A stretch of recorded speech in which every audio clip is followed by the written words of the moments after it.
sahabat, salam jumpa, salam sehat. Marilah kita awali hari ini dengan berdoa yang didasarkan pada bacaan hari ini. Doa pagi.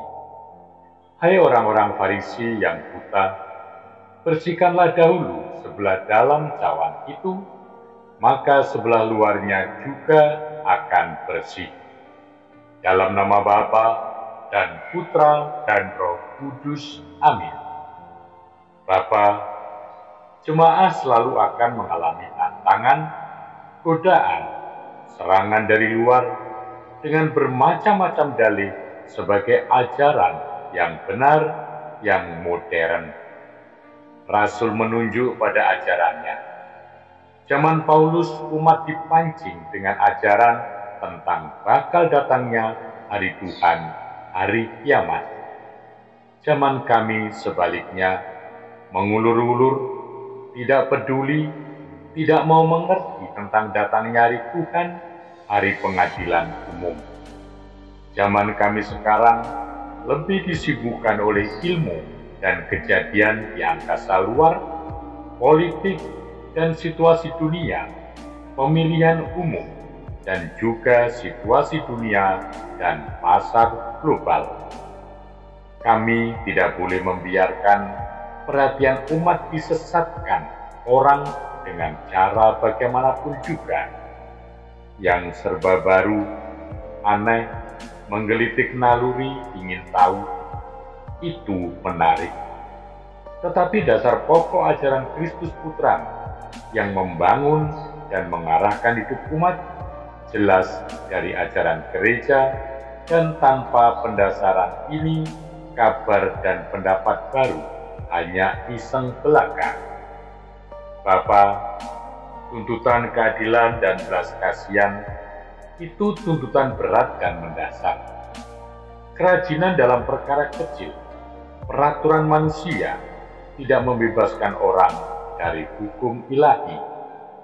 Kebiasaan begitu lama ditekankan dan dihargai oleh lingkungan manusia yang menentukan adat, dirasa sulit ditinggalkan.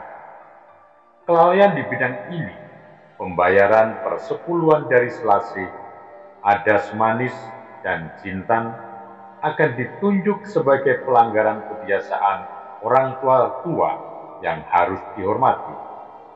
Tetapi topeng tata cara lahir ini kemunafikan belaka, jikalau dengan jelimet menghitung-hitung penggenapan peraturan manusia ini, orang kehilangan pandangan akan hukum yang lebih pokok. Perintah Tuhan sehubungan dengan sesama manusia dalam hal keadilan dan belas kasih dan kesetiaan. Orang malu, risau, ditunjuk melanggar hukum peraturan manusia, tetapi melanggar perintah Tuhan tidak merasa. Bapa, yang dilihat orang yang terhitung, dalam hati orang yang tidak dirasa, sudah tidak dianggap soal apa-apa.